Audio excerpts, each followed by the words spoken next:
Welcome to the All Things Eclipse webinar sponsored by the National Earth Science Teachers Association. Before we get started, I just wanted to mention a few logistics. This is Carla McAuliffe. I'm the Executive Director of the National Earth Science Teachers Association. We ask that you keep your microphones on mute and that you not display your video. That way we'll see as much of what Charles is doing and showing as possible. If you have any questions, you can use the chat window to ask questions, and Charles will answer as many questions as possible at the end, and maybe if there's time, he might address some questions in the middle of the webinar. Absolutely. With that, I will turn it over to you, Charles, to introduce yourself and get started.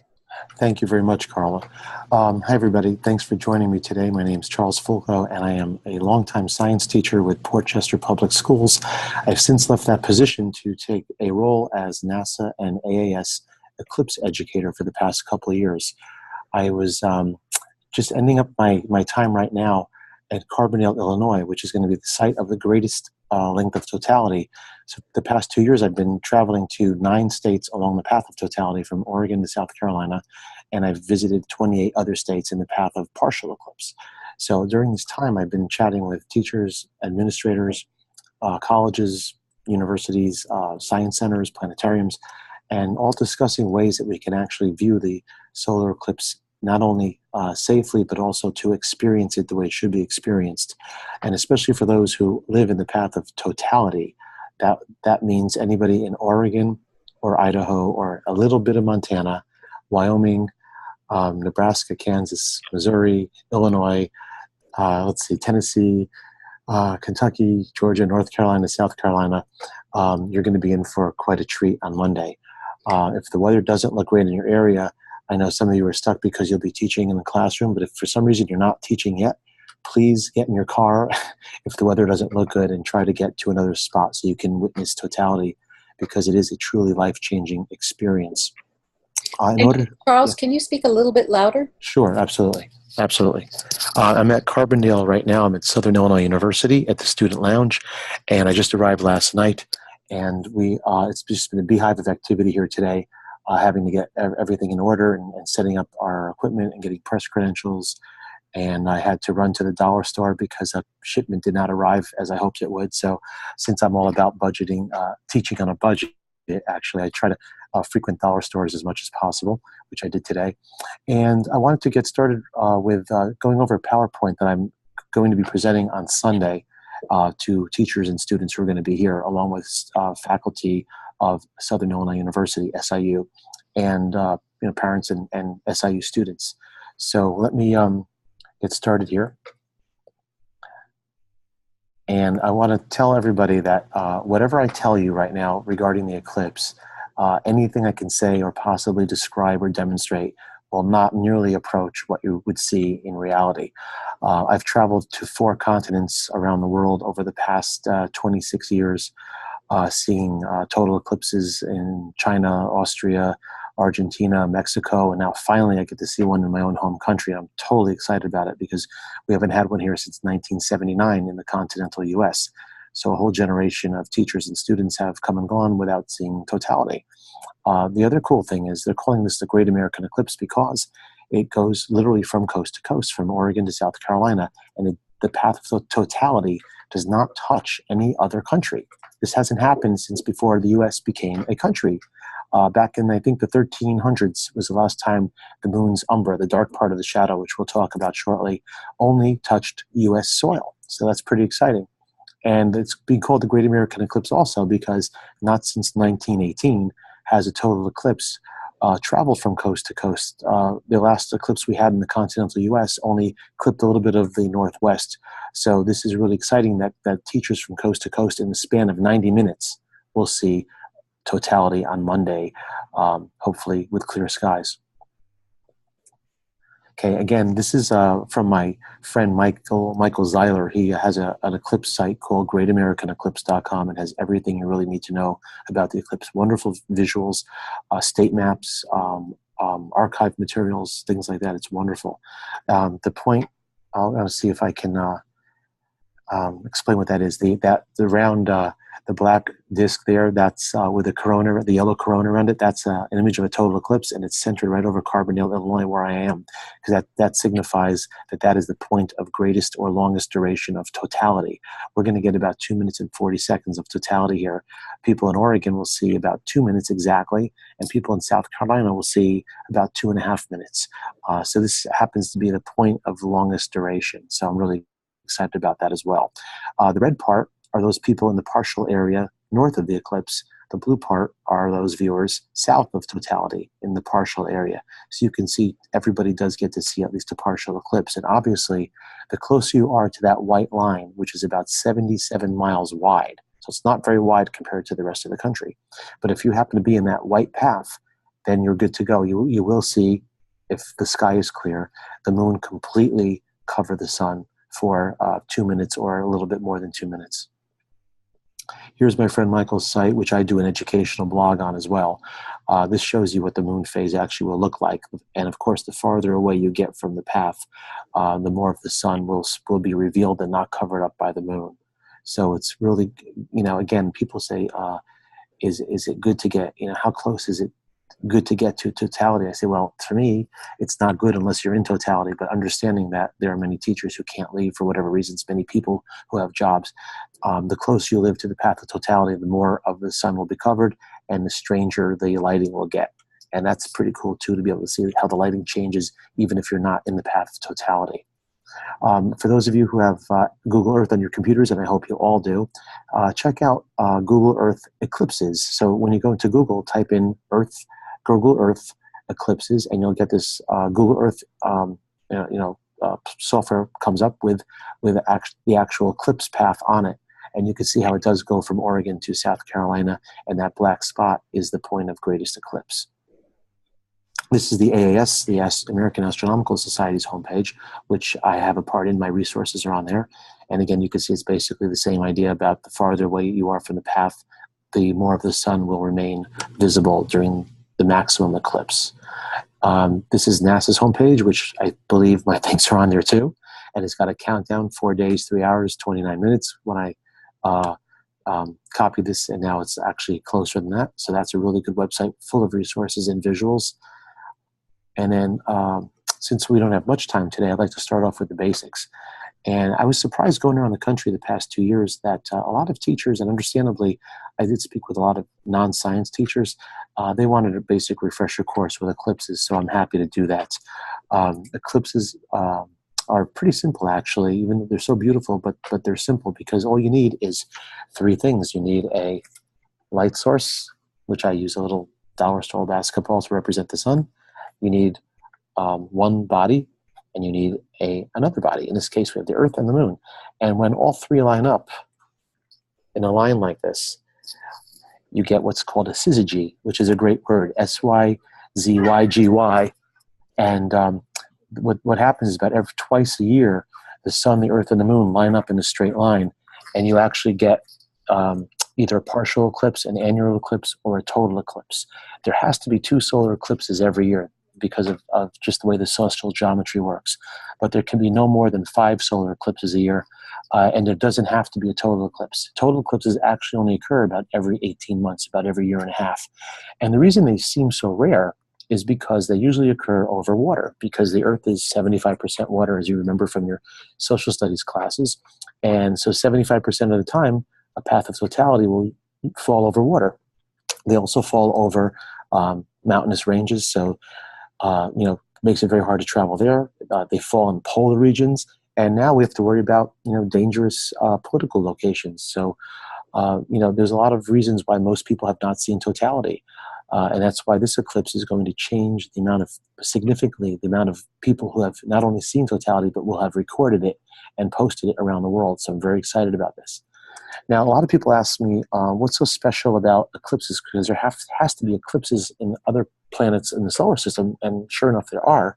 But here's what's special about this particular alignment of our Earth and our Moon.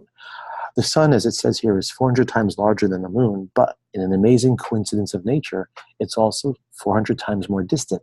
So I tell students to ask them, how do you think your little thumb here can cover a large ceiling light, and they hold it up and they can't quite figure it out. And I said, well, close one eye, and now this eye becomes an observer on the earth, this becomes the moon, and the light becomes the sun.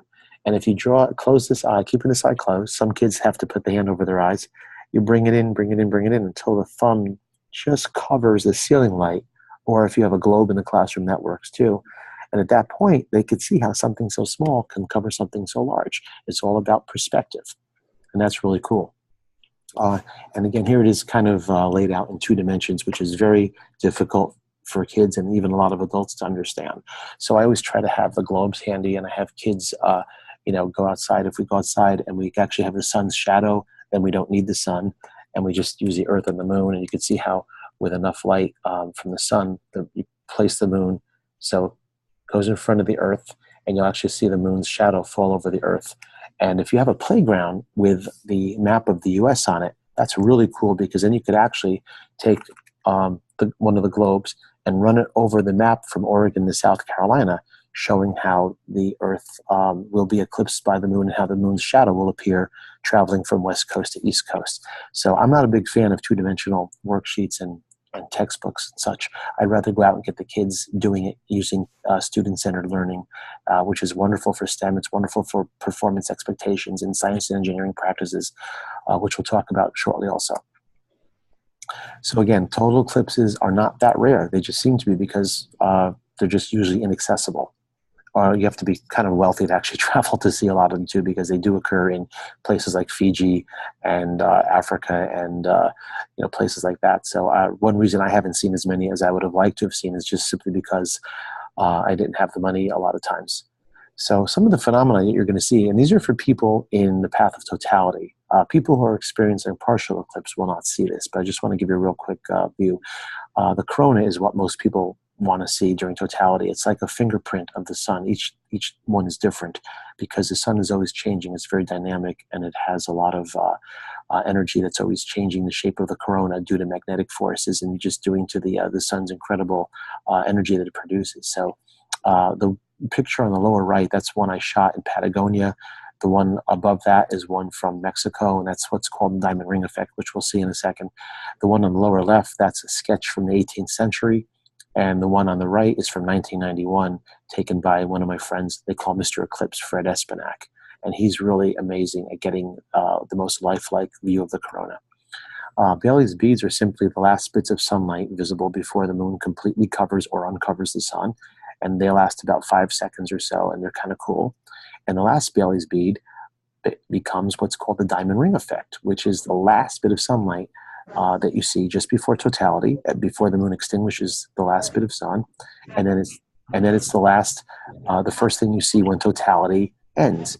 And that's just such a beautiful dynamic thing to see also, because the diamond ring lasts only about 5 seconds as well.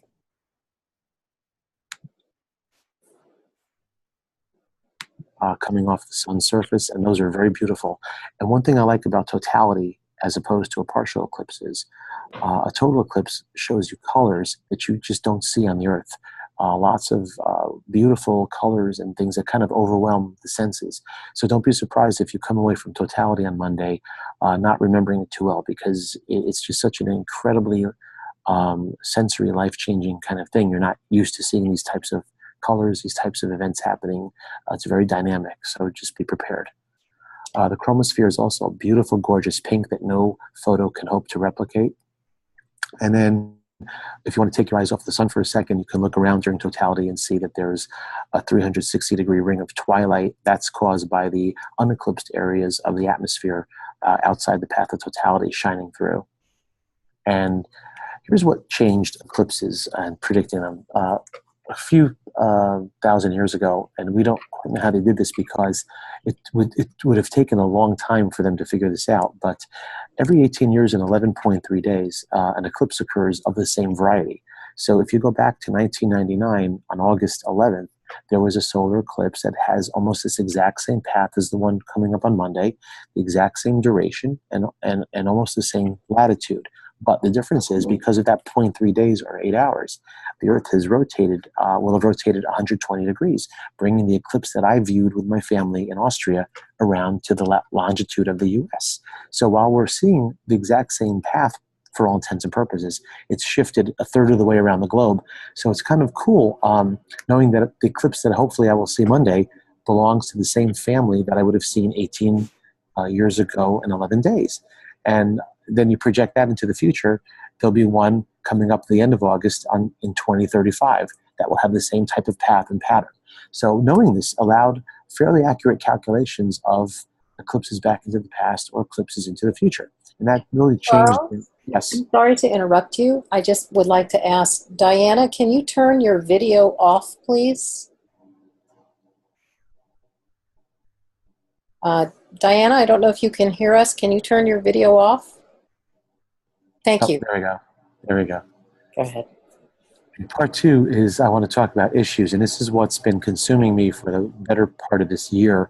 As we got closer to the eclipse, we were noticing that my friends and I who were doing outreach, noticing that there was a lot of still fear, hesitation, trepidation about having students go out to view either a partial or total eclipse with their teachers. And we were thinking, wow, it's 2017, and we're still dealing with problems and issues that we dealt with for, over 100 years. And in fact, sometimes I think that students and teachers in schools 100 years ago actually had a little better idea of how to view this more safely than we do. But one thing that they didn't have all those years ago was solar glasses. And these are kind of cool because NASA puts these out. I'm going to separate them. And these are just one style. So you can put these over your eyes, and these are perfectly safe because they have, on the back, they have the certification from the companies that make this, and they're saying that they're absolutely safe to view. Many of you who've written me have told me that there's a problem with Amazon, which there is. We did a lot of work into that, and Amazon was selling eclipse glasses from around the world, mostly Asia, and unscrupulous vendors in the U.S. that are not safe certified. So it's really not a good idea. In fact, it's a terrible idea to use them. I told teachers, you know what, try to get your money back from where you got them. It may not happen, but you really don't want to risk your eyesight or your students' eyesights. So be that as it may, there are other ways to view an eclipse if your superintendent or principal will not allow you outside. One problem is too, I believe the fact that we have this issue in 2017 is because we still have this pervasive fear of the unknown, and eclipses are still a relatively unknown factor in science, especially with administrators who may not have majored in the science fields. So they pick up from the media, and the media I also have a big problem with because they tend to report things they've taken off non-documented sites off the internet and such, and I'm always going around correcting the media for mistakes. I even actually had to correct a network this morning for a mistake they made in a visual. So it's not just not just schools. The media's at fault, and I've been known to say some things I had to go back and look up. But so we really should watch out what we think is true and really go to a reputable site like the AAS or NASA or my friends' sites that are absolutely spot on with facts. So some things that we have to do is get this eclipse involved in U.S. education. And that's what I've tried to do for the past 4 or 5 years. Even before I took time off to go around the country, I started working the eclipse into my own lessons. And I figured, wow, an eclipse gives you a chance to have every teacher in every school in the country involved. You can get, obviously, science teachers involved, but math, of course, history teachers, social studies teachers. There's so much history behind eclipses and how they changed the world, how they changed, they started wars, they ended wars, they caused people to be unfortunately executed as an appease to the gods. Many cultures have superstitions revolving around them. They've written stories. So that's one way to get involved with science. An ELA teacher can get involved with wonderful literature written about eclipses, like James Fenimore Cooper's short essay called The Eclipse, and other, Connecticut Night in King Arthur's Court has a beautiful chapter about how he used an eclipse to fake people out and get what he wanted. The movie Barabbas from 1961 is really cool because they actually shot live during an eclipse, which happened to be taking place as the movie was being filmed. So that was pretty cool. So ELA teachers have a wonderful storehouse of information to teach about the eclipse. Even teachers in family and career sciences, I had told them they can go around the country, follow the path of totality, and find out what favorite dishes are in those cities like Nashville, Charleston, shrimp and grits, and Oregon. You have seafood, and Carbondale right here. You have barbecue. So that was pretty cool. And then phys ed teachers, PE teachers, they can take kids inside and outside and have them do kinetic. Work with the globes, have them stand up, and one kid could actually be the moon going around the earth. And I've done work with phys ed classes. Much to their surprise, they didn't realize how much they could be a part of the eclipse process. Music teachers, John Philip Sousa wrote about a song about an eclipse. There's many. All you have to do now, we have such a wonderful resource at our hands. You go to your internet, you type in eclipse and whatever else you want to know about it, and up comes many, many, many really good things to use. And again, the hardest part has been getting teachers to understand that the eclipse can be a part of your curriculum, whatever it is you teach.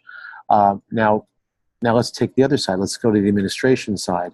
A lot of administrators are still, as of Monday, not allowing their classes to go outside to view the eclipse, which is completely just goes against everything that I teach. It's a very, very sad state of affairs that we still have schools that will not allow kids to go outside because, number one, as a longtime teacher, I take offense to the fact that you're not trusting me with my students.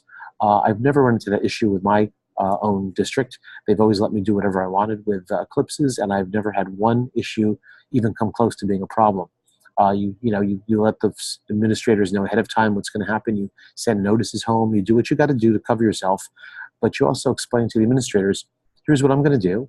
And you could take a colander, regular pasta colander, hold it just above the ground, and you'll see all these beautiful little crescents on the ground. If you put it over white paper, each kid can have a colander at the dollar store, $1 each, and you can have the kids sketch the crescents that will appear on the paper, on the white paper on the ground. If you don't want to spend any money, or you don't want to, you have maybe K through 2, which their motor movements may not be the greatest at that point, you can take them under a leafy tree. And watch all the beautiful crescents that the leaf openings make on the ground. And the kids can put a piece of white paper under there and sketch the crescents onto the paper, put a date on it, say, I saw the Great American Eclipse of August 21st, 2017. And it's a wonderful keepsake for when they get older, for when the next eclipse comes around in the U.S., which is only 7 years from now. So a second grader will be a ninth grader for that next eclipse, and so on. And that's a wonderful keepsake.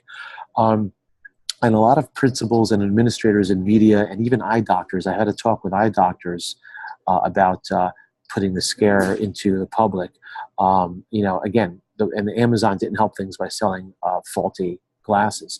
But there's even in this day and age, believe it or not, in 2017, there are still teachers and science coordinators that I'm still trying to talk to. After this is over today, I'm going to be speaking with them again about why it's safe to take the kids out, because they think even reflected solar light bouncing off trees and buildings coming into the classroom will cause kids to go blind if they look at it. So we're still living in the dark ages, in fact, in some respects. So this is all about, my talk Sunday is going to be all about that. It's going to basically talk about what I've covered and try to dispel old wives' tales and myths. So these are some right here that I'm talking about. And part 3, the last part I want to talk about is implementation. And I just spoke about that. But it's so important to have STEAM in the classroom and to have an eclipse integrated into STEAM, because you have the science, technology, engineering, arts, and mathematics. And every one of these can be integrated into an eclipse theme lesson sequence, or even a day or two if you don't want to spend much time on the eclipse. And some teachers actually do want to spend a whole component on it. So there's lots of things. If you go to the the many sites like the NESTA and NSTA and AAS and NASA, there's a lot of education to be found there. And again, you want to have your science and engineering practices coinciding with your core ideas, along with your cross-cutting concepts. And that's the whole idea of NGSS, 3 dimensions of learning. And here's the ironic part. We have the age of STEM and NGSS and 3-dimensional learning and the 5 E's and all this and yet we still are afraid to have kids go outside and do real science, looking up at a real eclipse rather than having them sit in a classroom, which is, to me, just completely goes against what this country is trying to accomplish with these new standards and practices. So again, if you go on my PowerPoint, here's some ideas that I have for teachers. You can actually, create your own. I mean, as long as it's safe and as long as you, have your Eclipse integrated into your, NGSS-based lesson plan or whatever it is, you have to follow your Common Core if you're math or ELA, and then you want to have it, available for maybe have an expert come in if you're not totally comfortable. Call your local planetarium, call your local science center, call a science teacher that you know who's familiar with eclipses, have them come in for a day as an invited guest. And there's so many things you could do. And I hope that we treat this eclipse as a dress rehearsal for 2024 when we'll have another total solar eclipse coming our way. I put up what are my favorite links. The top one is the Google Maps with eclipses. Then you have Fred Espinac, who's known as Mr. Eclipse for all his computations he's done through the years. He's got the most beautiful pictures. Then you have the AAS, and you have my friend Dan, eclipse2017.org. His is actually the most visited website so far for this time. Then you have NASA's, and you have other ones. And mine is on Facebook is called Totality 2017, and I've documented my 2 years of and more of eclipse travel and eclipse outreach with photos of even very young kids wearing eclipse glasses or using colanders and using the globes and putting on the safety glasses and all that kind of stuff and making solar viewers, which I want to show you as well. So let me end this PowerPoint. And I want to show you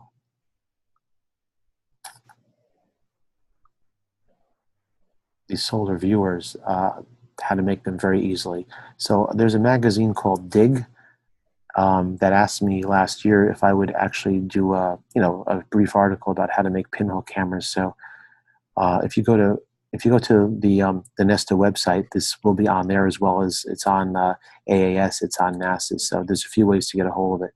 And there's a little history of pinhole cameras, why they work. And then here's the equipment that you need. It's very, very simple. You don't need much. You need a shipping tube. I'm not allowed to say the name, but you can use a shipping tube.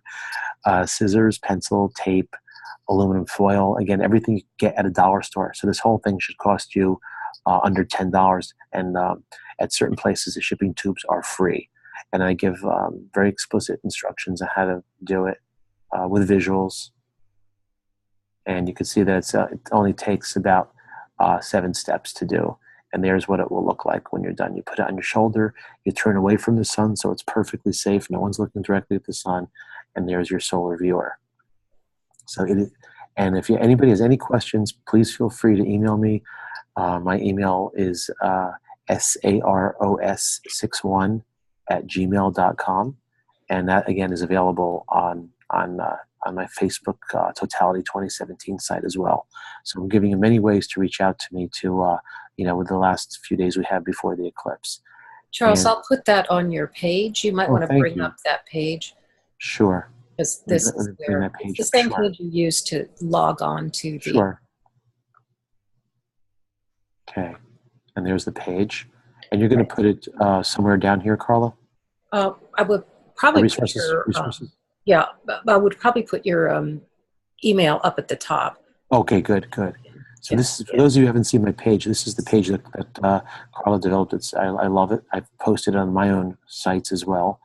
And we have classroom resources here with the AAS materials and other materials. And I made a classroom certificate, which is kind of fun. You actually can put your student's name on it, and it's a nice little keepsake to show that they participated in the eclipse. And then I have my 5 articles that the NSTA graciously donated for public domain use, beginning in January, February, March is the eye safety one, April, and then summer.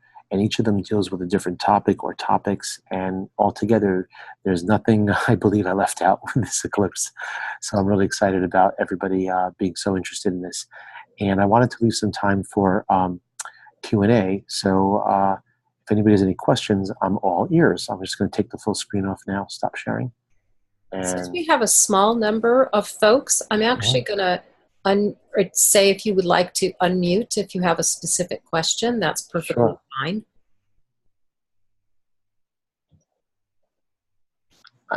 I know Diana's probably got some questions because she's in town with me in Carbondale. Can you hear me? Hi, Diana. Hi, how are you? Good, good. So, yeah, so Charles, I hopefully everything is coming out okay because I don't know how to use No, I can hear you fine. need to turn on, do you need me to turn on the video? If you like. You don't have, oh, no, that's right. We decided it would be too much, yeah. But I can hear you fine. Okay, good. Okay. Well, Charles, I thank you for doing that. Thank you for everything that you do to help, earth science teachers across the United States and certainly outside. As you know, yeah, one of my big passions, and I know it's yours as well, is really educating people about the effects of light pollution. And I thought it was just interesting that, all eyes are on the sky to see an amazing spectacle this coming Monday. And it would be great, to find ways to connect this moment in time when people are fixated with their own star, and just how important it is to also preserve our our ability to enjoy all the stars every night. It's interesting because they're worried about light pollution here at SIU during totality, and they've actually made a announcement that most of all large lights will be turned off, as well as most other lights. They have to leave some security lights on, but for those 2 minutes and 40 seconds, they were very concerned about light pollution. So I'm glad you brought that up. If you don't know, Diana is president of the International Dark Sky Association, based in Tucson. She lives in South Florida, as do I now. And we met each other at the March for Science last April in Miami, and we've been friends ever since. And now we're going to get together after the eclipse and try to get people turned on to the idea of the importance of light pollution awareness. So thanks for all your good work, Diana. Yeah, Diana, thank you for bringing that up. We actually did a project with teachers and students several years ago on light pollution, and I hadn't even thought about that with regard to the eclipse. So it's a great teaching moment. Yeah, it is. I mean, I just thought, it would be great to, I kind of look at it, every night we have eclipses going on. Every night our moon is blocking lots of different stars out there. And it'll just be interesting, just making that connection. Yeah, so thank you so much, everybody. You're welcome. I remember in Shanghai in 2009, they left every light on. It was horrible. We were by a stadium. All the stadium lights came on. It was terrible, and it completely ruined the experience for me there. So I'm really glad that Southern Illinois University is taking steps to control the light pollution during totality. Yeah, sounds good. If anybody knows of other cities or counties that are taking steps so that people can enjoy that's a good point. The eclipse, can enjoy the eclipse, I would certainly love to know. If anybody wants to let me know, my email is nightskyconservancy@gmail.com. I would love to do a follow-up blog story afterwards, and I'm certainly planning to do that during my visit here in Carbondale. That's awesome. We got to get together tonight so we can start planning for the weekend. Sounds good. Any other questions from anybody? Linda? And even the Anna and Jeffrey and them. I hear talking, but I don't know if it's for me. And they were all great. It was mine. That was not brand new. I see some chat here. Hold on, let me go to the chat. Okay. Belinda, are you talking to us? Stay here, meet them. I don't think she hears us. I think she's got teachers in her room, so I think they're working on their pinhole cameras. So okay. I muted her. I'd love to see how they're doing and how they're coming out. If she could reach her, she could show us video. Let me just try one more time. Okay. Belinda, can you hear me? Yes. Hey, how's it going in your room? Would you like to show? We have people just kind of come in and out. So they have any cameras built or anything? Huh? Yeah, we've had a few other projectors built. Mm-hmm. Do you have any pinhole cameras built? Do you want to show us what you've got going there? I'll show you one my daughter made because everybody else kind of left and some people haven't, the ones who are here haven't made it yet. Okay. I'll show you the ones we made. Hang on. So you need to turn your video on. Okay. I get there. Had to get behind my desk. No worries. There we go. Yeah. So this is the one that Abby made. So she made both of them actually. This one has multiple, so it'll show a pattern of the. That's a great idea. Right, and I pulled them off instructions that I sent to all my teachers, and then this one is with a shoebox. She hasn't finished it yet, I don't think. Yeah, so it's got the pinhole here and the screen inside, and she'll put a viewing hole here. So looks really, really good. Do something after your birthday. And if you have, Belinda, if you have a larger box, you can actually put it over the put student's it over your head. Yes, yeah. That's what the instructions we had, but I was like, well, bring a shoebox, y'all, because most people have. But actually, I find out that we actually have fewer and fewer of the shoeboxes because at my house we throw them all away now. We're recycling them. Where do you teach? Physics, astronomy, and an on-ramps Earth and Space Science program with UT. Oh, UT. Very good. Yeah, so I'm at the high school, but it's a dual enrollment course. Where are you going to see totality from? Huh? Where are you going to see totality? We're in the Austin area, so we don't see totality. So we're. I'm thinking UT. I'm thinking Tennessee because University of Texas at Austin. I just went past Tennessee yesterday. What we'll have. Gotcha. Yeah. In 7 years, we'll see totality here. Yes, you will. Yeah. Yes, you will. So your kids will be bigger kids. All my kids will be. Well, my kids are 16 and 18, so they'll be. Yeah. But you're. What do you teach at there? What grade levels do you teach at UT? Like what? 11th and 12th grade. Did you? So I teach physics, and physics is an 11th grade course, and then I teach astronomy, and then the Earth and Space Science are the our senior courses, pretty much. So that's great. Did you have a conflict about going to totality versus staying put? Did you want to get up there, but you felt like you had to stay back? Totality. Monday is the day before school starts, so that's not going to happen. Tough. Yeah, that's tough. There was no way I was going to be released or do that. I'd be doc pay, and that's too far away. My family lives in Nashville, but yeah. Oh, that's great. So they're going to see it. I know they're going to see totality. So that's really cool. My in-laws will. So that's great. I'm going to be streaming live on Facebook that Monday. So if you want to tune in, good. So that's another work day for teachers, and so I'll probably be putting that up here, and then we'll go out. We have a big courtyard area, which is a great place, I think. At least because it'll start around 11:40 here, and I think we'll be able to see some of it. The building will block because it won't be directly overhead yet, but it'll be real close to being directly overhead. And so where the courtyard is, we should be able to see for a while, and I don't think it'll go down behind the other side of the building until we're hitting our maximum obscuration. So what's your maximum in Austin? 66%. Sounds about right. Yeah, that's right. Yeah, something like that. Yeah. And it's going to be around 110 our time. So okay. Everything I looked at. So. Well, you 7 more years. You're going to see the side of your life. Yep. That's all. Exactly. That's awesome. Thanks for being a cool and hopefully teacher. We'll actually be able to, really enjoy it and not be like working. Or if it is, maybe I don't know. We don't have the date on that one, do we? Exactly, or? Yeah, April 8th. April 8th. Oh, and so that'll be during school time. So it's a Monday. It's a Monday. So make sure you have an Eclipse day set up for that. I can help you with that over the next few years. Okay, I'll make sure I'm still teaching and have have a astronomy and Earth and Space Science and everybody classes. That's great. Yeah. That's really cool. Awesome. Well, I'm really impressed. Good work. Thank you. I just thought it'd be a fun brain break for my staff. I just sent out the email and said, hey, come to my room, come and do arts and crafts. And if you want to make them and then decorate them, I have markers and crayons and everything to decorate around the outside on the whiteboard. So that's great. Very cool. Therapeutic. If you get a chance, read my articles that are on my. Oh, I will. Yeah, good. I will. Thank you, Belinda. That's awesome. And thank you. Thank you, Charles. Oh, you're quite welcome. Thank you for having me. I don't think there's any more questions there. Okay, I have to get to my press that's conference. Right. So that's good. Perfect timing. We'll end this. Thank you very, very much. And just send me the link to the Facebook page. Will do. As well as the article you showed on the pinhole cameras. And I think I've got the other resources. Oh, and I have your email. So I think I have good. Good. So I'll send you both right now before I leave. I'll pack up now until I do this.